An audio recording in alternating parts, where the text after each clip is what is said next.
Uy! Parang department store ang pagtitiklop ng kanilang mga t-shirt, damit, pantalon. Pare, tingnan mo to, man. Ito pala Kaya pala style, ha? mapuputi yung mukha nila, pare, naglalagay ng foot powder sa mukha. Oo. Uy, ano kayong dalawa dito? Anong ginagawa nyo? Ba't nyo ginugulo yung mga locker? Hindi naman namin ginugulo. Ini-inspect lang namin kung maayos o hindi. Baka mamaya magulo. Magulo ka mag-ayos ng locker sinisita mo, ha? kami. Ande, tanong lang. Hindi ba pwede maglagay dito ng mga kalendaryong bold? Katrina Halili, Divina Valencia, di ba pwede maglagay ng mga kalendaryong bold? Hindi po pwede yun, sir. Bilang mga kadete, sir, hindi po pwede yung mga pornographic pictures na ilagay sa i-display natin sa ating mga locker, sir. Teka, ikaw ba may girlfriend ka ba sa labas? Kanapod kang magtanong, ha? Plebong-plebo ka, nagtatanong ka na kung ano-anong bagay. Bakit naman? Ano naman masama nun nga? Pag plebo ka, wala kang karapatan magtanong o malaman kung ano man ang background ng upper class mo. Confidential yun! Ba't napansin ko, Erel, ito lang medyo tatanong, bakit may sipit tong mga ano nyo? Ganyan, o sige, sampay mo sa kanya. O, kanyari. Nilulukong ba yung kaklase mo? Nilalagyan siya ng ipit Para? para po maganda siyang tignan pag in-display mo siya dito. Hindi siya magulo. Okay. O, di ba? Hoy! Ba't mo susuot yung hindi pang fashion to? Hindi ba pampahan? Di ba pang Ito ang tinatawag na shaku. Ang shaku, ginagamit ng mga kadete pag may parada, pag may parade. Di ba yung sa mga piyesta, yung pagka mga musiko? Hindi po. Ang shaku po, ito po yung highest form behavior ng mga kadete sa PNPA. Highest form. Ito, seryoso na tanong namin. sige, ha? bakit? Bakit ka ba pumasok ng pagiging isang kadete at Ayan. magpupulis ka? Para po matugunan ang pangangailangan ng ating mamayang Pilipino. Yung kailangan nila ng proteksyon, kailangan nila ng maayos na pulis sa panahon ito. Sapagkat sa panahon ngayon, ang imaya pa ng mga kapulisan ay tuluyan ang nasisira. At nais ko pong sabihin sa inyo na hindi po lahat ng pulis ay tulad kung ano man ang pulis na iniisip nyo na sila ay masasamang pulis. Alam mo, bilib ako sumagot ka, para kang nag-i-state of the nation. Good afternoon, gentlemen. Welcome to the PNPA firing range. Always trigger finger out, then shoot like Sir, siguraduhin niyo lang walang balat kasi baka mamaya itulak to ng kapwa niyo demonyo. Pare, alam mo, aral ako kay Jun Aristorenas. Puno na sa loob. Kailangan ka ng kalusin. Umpisaan mo. Hanapusin ko. Bis ka dyan!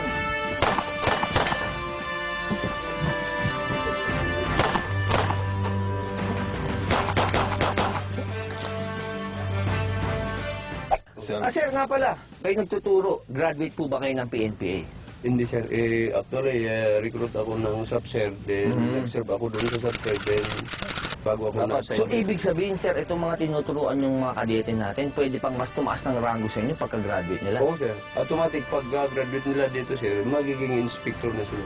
So, ibig sabihin, lieutenant sila kayo, Oo, sir. PO3 pa Oo, lang? sir. Hindi ba kayo medyo parang, Hindi, lugi sir. doon, underdog? Ang servisyo natin sir. Ayun. Sige sir, maraming salamat Yan ang privilege na magiging academia. Kasama po natin ngayon ang Police Senior Superintendent ng PNPA. Wala ba kundi si Colonel Roland Balkinser. Colonel, alam niyo, pagpasok ko, talagang walang kaduda-duda po na alam namin kayo ang pinaka-senior superintendent. Dahil unang-una sa singsing pa lang, napakalaki ng singsing nyo. Ito ba, minsan ay sinusot nyo? Ito hindi. Souvenir lang yan. Souvenir na, sorry. Gusto po muna namin alamin, ano bang history netong PNPA? Saan po ba nagsimula to? Ang PNP actually was created by virtue of presidential decree na ginawa ni former President Fidel Ramos nung nag-decide siya na magkaroon din ng professional na pulis. Kasi formerly, yung pulis, ina-appoint lang. Pagkasabi ng mayor na, ikaw, pulis ka na, bibigyan na ng uniform. Ayun. So, in the long run, naging term nila is iskalawag yung pulis. Colonel, maiba ako. Kasi napansin namin kanina, sabay-sabay kaming naligo, nakahubo. Misa ba nakakahuli kayo ng may mga bading? Bawal ba yan, yung mga ano dito? Practically, sa first stage ng training, hindi mo ma-detect yan. Pero we have to admit. So, ibig sabihin, sir, may Correct. mga nakakalusot na bading. Meron. Meron. Meron. In short, sir, bawal ang bading dito. Bawal. Sa policy, bawal. Tulad ni Rostong. Rostom? Pumasok ba si Rostom dito? Hindi, tulad ni Rostom, di ba? Kala ko pumasok si Rostom dito. Hindi kasi, okay, pwede niyo mahala tayo. Bibigyan ko kayo ng tip. Ah. Pagka sa umpisa pa lang, lumalaki na yung mga kuliti niya. Malamang yun. Malagka kasi yung mga kuliti. Siyempre, nambubuso siguro yun. Sir, kamusta naman yung yung hazing? Totoo bang may hazing sa ating Ang term kasi na hazing kasi medyo malawak yan eh. Okay. May term kami dito yung, we have to admit, meron kasing mga sistema na ginagawa dito yung mga cadets. Pero they are not classified as hazing. Actually, ang hazing is, violation yan dito. Any cadet na nag-commit ng hazing, automatically dismissed. Okay. Pwede, siguro punishment lang. Punishment lang. Yung exercises kasi, we have to impose a strong sense of discipline sa cadets. Correct. Dahil pag wala namang disiplina, wala nang magmamarcha. Marami, scalawags yan. Sir, bumati kayo sa misis nyo. Of course, yung misis ko, kung nanonood ka dyan, yung pinag-uusapan dito, bugbugan. Sana wag mo nang gawin ulit. Huwag mo nang pagulungin si Kernel. Thank you very much, Kernel. Thank you. Salamat.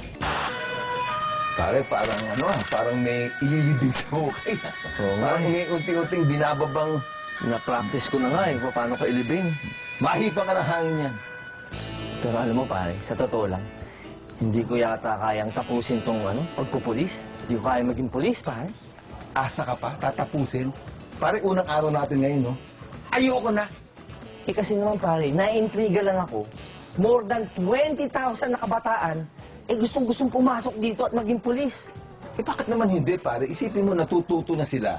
Meron pa silang allowance na 18,000. Pare, bibigay sa kanila yung cash na 5. Yung 30 naman, ilalagay sa bangko. Pare, maiipon yun, savings yun eh. So, after 4 years, pare, meron silang mga 700,000 yun.